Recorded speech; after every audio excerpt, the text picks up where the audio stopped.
il ne faut pas parler avec authenticité. Il faut parler en disant ce que les autres attendent que vous disiez. Hein. Donc, à ce moment-là, l'authenticité dehors. Si vous êtes très authentique dans ces groupes-là, par exemple, ben, vous ne parlez pas, puisque si vous parlez, vous êtes authentique, vous allez vous faire descendre, donc vous ne parlez pas. Donc, la réunion où on ne parle pas. Donc, c'est quand même compliqué hein, de faire un travail clinique ensemble dans une réunion où on n'est pas aidé à parler authentiquement de ce qu'on a traversé comme expérience. Alors, exemple, cet enfant-là, je le vois, dit l'orthophoniste, 2 fois par semaine, depuis 6 mois à peu près. Quand même, je trouve que, bon, enfin, c'est pas pour dire, hein, mais enfin, depuis que je le vois, quand même, je trouve qu'il y a quand même des progrès quand même très très notables. Hein. Bon.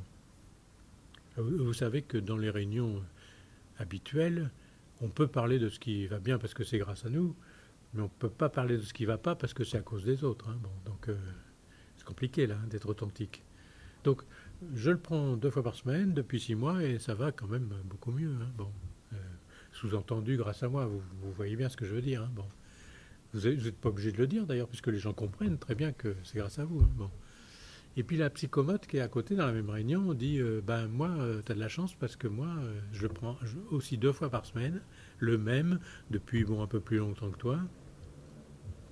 Mais à chaque fois que je le vois, je me dis mais qu'est-ce que je fous avec ce gamin-là mais ça avance pas, c'est dingue. J'ai l'impression à chaque fois de traverser un enfer, quoi, les séances que je fais avec lui. Alors l'orthophoniste rigole. Bon. Et la psychomote ajoute, mais même des fois, en sortant, je me dis, je suis nul hein, quand même dans mon travail. Et l'orthophoniste dit, ça m'étonne pas que tu te sentes nul, tu l'es. Ah oui, l'ambiance là par exemple dans cette équipe-là, ben, on pourrait dire, c'est pas vraiment une équipe. Hein. C'est une bande de solitaires qui sont réunis parce qu'il faut faire des réunions, donc on se réunit, mais ils sont chacun pour soi. Hein. Et la pauvre psychomote qui pourrait avoir besoin que quelqu'un lui dise bah, c'est vraiment vachement courageux que vous nous disiez que vous avez des difficultés avec cet enfant-là, parlons-en, racontez-nous un peu l'expérience, etc. Et on va travailler ensemble autour de cette question. Ben, la fois d'après, ferme ta gueule. Hein. Et puis c'est définitif. Bon, ça donne des traumatismes professionnels. Hein. Bon. Ah oui, il me semble que c'est très important de revenir à la perspective kleinienne. Si, dans la réunion de constellation transférentielle, d'un seul coup, l'orthophoniste dit ah bah dis donc, depuis que je le prends en charge, il a fait des progrès, et elle en conclut donc en ce moment, je dois être son bon objet. Ah, ça c'est quand même intéressant. Hein. Et la psychomote à ce moment-là dit ah bah dis donc, moi ça ne m'étonne pas qu'en ce moment, je suis vraiment en difficulté, je dois être son mauvais objet. Donc d'un seul coup, la psychomote se dit ce que je vis dans la relation avec ce gamin, ça a du sens. Puisque finalement, ça permet que, par exemple, l'orthophoniste fasse un bon boulot avec lui. Que je sois le mauvais objet, ça permet que. Bon. Ah oui, si on en arrive là, on voit bien que la question de la réunion, c'est pas qui est-ce qui a le pouvoir, qui est-ce qui est savant, qui est-ce qui sait le mieux, qui est-ce qui peut dire aux autres ce qu'il faut faire, etc., etc. C'est pas du tout ça le problème. Le problème, c'est je raconte mon expérience, et cette expérience va être complétée par celle des autres.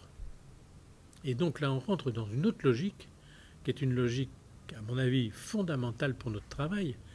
Et encore fondamentale a été pris par une bande de gangsters, là, et ce mot est détourné de son sens hein, terrible. Bon, fondamental, tu vois qui c'est. Oui, bon.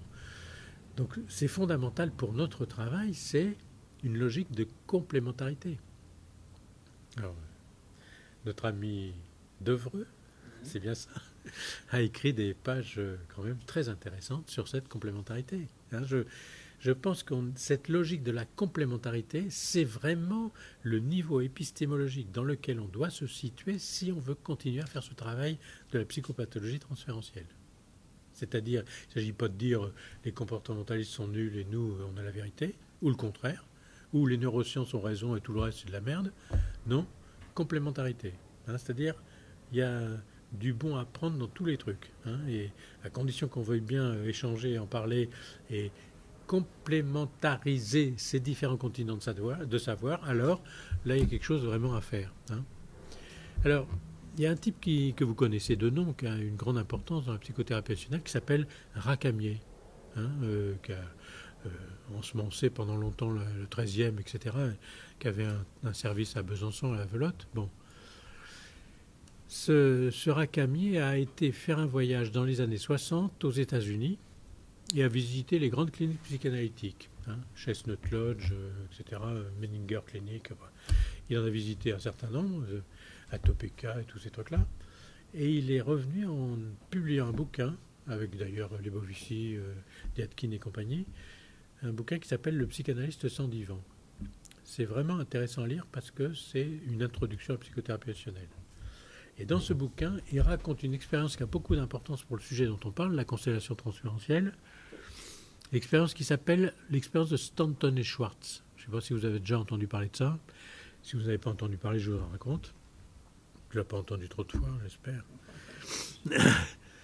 Stanton et Schwartz, c'est deux chercheurs aux États-Unis qui font le tour des cliniques de l'époque, hein, parce qu'à l'époque, la psychanalyse aux États-Unis s'occupait vraiment des patients les plus graves. Hein. Il y avait tout un tas de cliniques dans lesquelles un certain nombre de psychanalystes d'Europe avaient fui le nazisme, étaient aux États-Unis et fécondaient la pensée de tout un tas de cliniques là-bas. Par exemple, Frieda Fromm-Reichmann, hein, quand même une femme remarquable, venue d'Allemagne. Un type comme Aristarch Sullivan, sur lequel un bouquin est sorti il n'y a pas très longtemps, qui est une anthologie. Hein, bon. Michael Woodbury, enfin tout un tas de psychanalystes et de psychoses qui ont vraiment travaillé sur ces questions. Et Stanton et Schwartz font des recherches pour essayer de comprendre comment fonctionnent les faits institutionnels dans la prise en charge des psychoses. Donc ils vont dans les différentes cliniques, ils vont réunir à peu près une cinquantaine de cas cliniques, hein, donc c'est pas un petit travail de 3 cas cliniques, hein, c'est un truc assez considérable. Et dans ces cliniques, ils amènent la règle du jeu en disant voilà, on va passer un mois dans la clinique, donc on va assister à vos réunions, on va observer ce qui se passe et chaque vendredi on fait le point avec vous pour dire un peu nos observations et puis éventuellement vous proposer des modifications parce que quand même si nos observations peuvent vous être utiles, autant bénéficier. Donc premier jour, le lundi, un patient sort de chez son psychiatre où il a passé 1 heure complètement délirant, monsieur machin, vraiment paranoïde, enfin agressif, etc. Le psychiatre va à la tisanerie et rencontre les infirmiers, dit monsieur machin, là, dis donc, le week-end, ça s'est pas bien passé. Et là, ce matin, il est encore très, très, très mal. Hein. Bon, les infirmiers disent, ouais, c'est vrai, qu'est-ce qu'on pourrait faire? Je sais pas, je vais le voir toute la semaine, puis on va bien voir ce qu'on pourrait mettre en place. L'après-midi, séance avec son psychanalyste. Il sort au bout de sa séance, 50 minutes. Le psychanalyste va voir les infirmiers, dit bon, monsieur machin, ça n'a pas l'air d'aller, hein, il est très très délirant, etc. Les infirmiers disent ouais, d'accord, bon, on va voir un petit peu ce qu'on peut faire. Bon. Donc les infirmiers sont rassurés. Il y a des gens qui s'occupent de ce patient. Le mardi, pareil. Mercredi, le psychiatre, en sortant de l'entretien avec le patient, va voir les infirmiers et dit vraiment, ça ne s'arrange pas du tout. Qu'est-ce qui se passe? Quand même, j'ai du mal à comprendre. Puis d'un seul coup, il dit aux infirmiers, mais le psychanalyste qu'il voit l'après-midi, dites-moi, il fait toujours des supervisions ou il a arrêté ça? Les infirmiers, quand même, sont un peu choqués de cette, disons, indélicatesse. Hein. Ils disent, on ne sait pas, il faut lui demander à lui. Hein. Bon, le bon sens infirmier, toujours. Bon.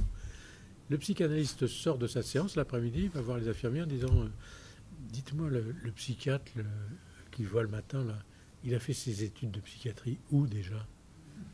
Les infirmiers disent quand même, qu'est-ce que c'est que ce bordel? Enfin bon, vous pouvez pas vous demander l'un à l'autre quand même, parce que bon. Donc jeudi, ça s'aggrave. Et le vendredi, réunion avec les chercheurs. Bon. Les chercheurs disent, voilà ce qu'on a observé cette semaine, comme ça. Et ils observent ça, bon. Alors le psychiatre et le psychanalyste commencent à dire, ouais, mais j'ai pas besoin de l'avis du psychiatre moi, pour savoir ce que j'ai à faire. Et l'autre dit, j'ai pas besoin de l'avis du psychanalyste pour savoir ce que j'ai à faire. Et 2 chercheurs disent, bon, vous vous rappelez, on avait dit, on vous propose des trucs, ça serait bien quand même que... Donc, on vous propose que vous voyez tous les deux, d'abord, puis après, on fait la réunion ensemble. Donc, ils se voient tous les deux, après avoir ronchonné, et puis ils s'engueulent, et puis bon, ils sortent, et puis ils disent, bon, on doit vous présenter nos excuses quand même, parce que on s'est bien rendu compte qu'on vous a utilisé de façon pas très loyale quand même. Hein. C'était pas sympa ce qu'on vous a fait vivre. Donc quand même pas mal hein, comme évolution de leur entretien.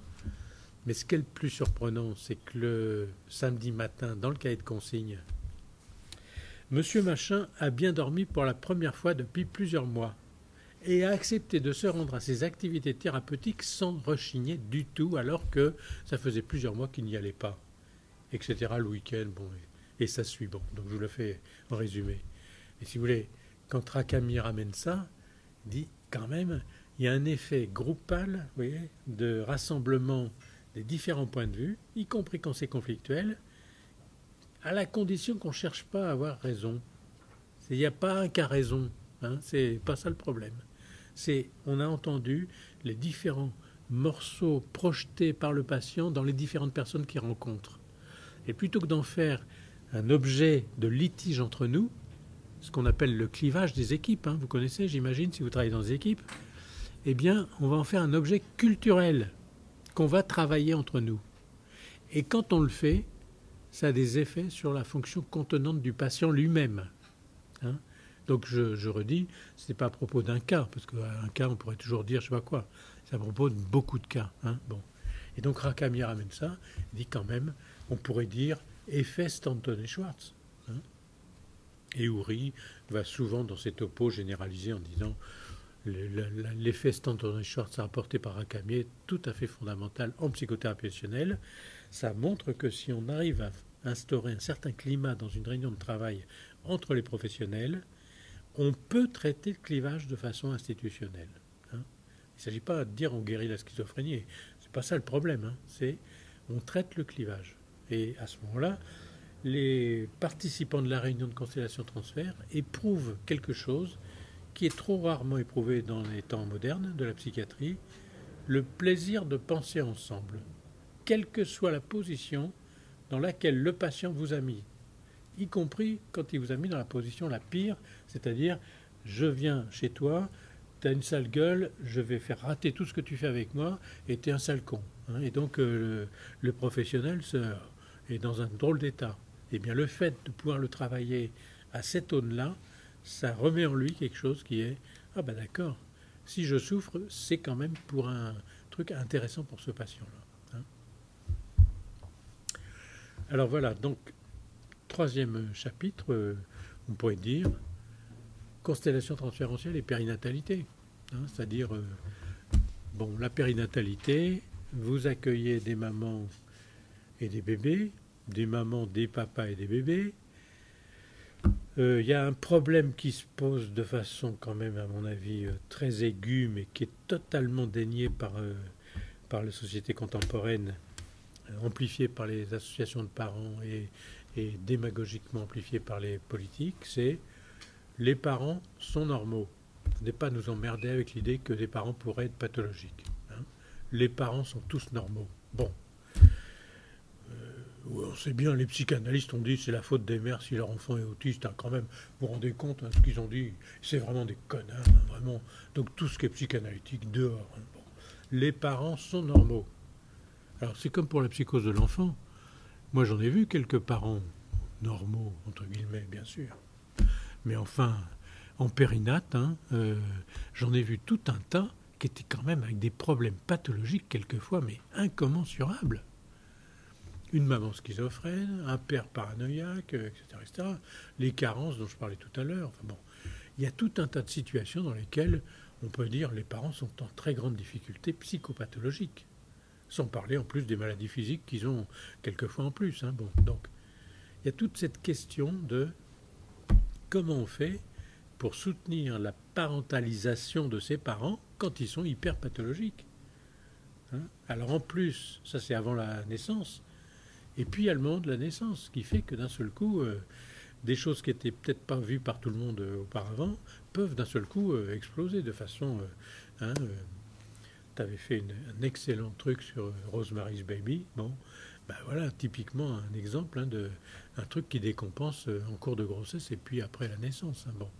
Donc on voit bien que l'archaïque habite la périnatalité de façon non négligeable. Hein. Donc il me semble que si on a les outils de type constellation transférentielle à notre disposition pour traiter toutes ces questions qu'il ne faut pas dénier de l'archaïque qui fait irruption au moment de la périnatalité, on a quand même des instruments très importants pour pouvoir dépasser toutes ces questions de clivage qui sont contenues dans l'archaïque lui-même. Donc, par expérience, j'ai vu plusieurs types de clivages. Il y a le clivage entre la maternité et la psy. Quand on fait de la psy de liaison en maternité, est-ce que vous faites partie du service? Oui, mais on a une psychologue dans le service qui est employée par notre service de maternité. Bon, elle, oui, on la connaît, on peut travailler avec elle. Mais vous, les pédopsies, vous êtes d'ailleurs, vous êtes... on ne sait pas encore très bien si, je sais pas quoi. Bon, oui, mais nous a demandé de venir pour ce patient parce que X ou Y. Bon, comment ça se passe là? On peut travailler ensemble ou s'engager dans un clivage qui va être délétère, pas pour nous. Pour qui? Pour la famille dont il est question. Ou bien un service de mère-enfant, par exemple. Bon, j'ai connu un certain nombre d'exemples en France, dans lesquels les mères et les pères, mais surtout les mères, étaient prises en charge par le service de psychiatrie d'adultes, et puis les enfants par le service de psychiatrie de l'enfant. Alors, je ne vous raconte pas des fois les clivages entre l'équipe de psy d'adultes et l'équipe de psy d'enfants, considérables, avec des trucs qui aboutissent à des choses, mais qui sont complètement dingues pour la maman et le bébé. Avec, ça serait bien que, disent les adultes, mais quand même, ça serait n'importe quoi que, disent les enfants, etc. Bon. Donc je ne m'appesantis pas là-dessus, parce que je suppose que vous en avez chacun l'expérience. Il me semble que si on peut, d'une manière ou d'une autre, en arriver à l'idée que cette constellation transférentielle des professionnels est au service d'une constellation dont, par exemple, Daniel Stern a dit qu'elle était la constellation maternelle. Il a écrit un bouquin là-dessus, la constellation maternelle. Bon, on peut dire la constellation familiale. Si la constellation transférentielle peut se mettre au service de la constellation familiale, il me semble qu'on gagne un nombre possible d'évitement de clivage qui est considérable. Et c'est pas seulement sur la situation en cours, dans l'hospitalisation ou pendant la mater, etc., mais sur le suivi après. Vous connaissez, j'imagine, les équipes de psy adultes qui vont suivre la maman, mais avec des gens qui sont totalement incultes sur qu'est-ce qui se passe dans l'interaction avec le bébé. Donc, quelqu'un constatant ça dit « il faut quand même que j'y aille, moi, pour le bébé ». Donc, la puère de pédopsie va pour le bébé. Et la maman dit, mais attendez, j'ai déjà vu madame qui est venue pour mon bébé et moi. Puis en plus, j'ai vu la sage-femme. Et puis, on voit bien que les familles, très facilement, vont être perdues si on n'arrive pas ensemble à pouvoir, au fond, mettre en place quelque chose qui serait une organisation de base qui est celle de la constellation transférentielle au sens large. Donc, il me semble que si on en arrive à ces questions-là, alors le fonctionnement de la périnatalité en est d'autant facilité. Voilà, donc il me semble que cette culture-là n'est pas suffisamment répandue dans les équipes de périnatalité. Peut-être qu'un certain nombre le font avec une intuition, parce qu'ils sentent bien que si on fait des choses trop clivées, ça ne va pas rendre service au couple mère-bébé ou parent-bébé, mais ce n'est pas suffisamment un objet culturel commun. Il me semble que si on peut développer cette idée-là d'un objet culturel commun, alors c'est vraiment très intéressant pour les équipes de périnatalité et donc pour les gens qu'on accueille dans ce cadre-là. Voilà un peu ce que je voulais dire en vitesse. Bon. C'est bien, c'est spontané.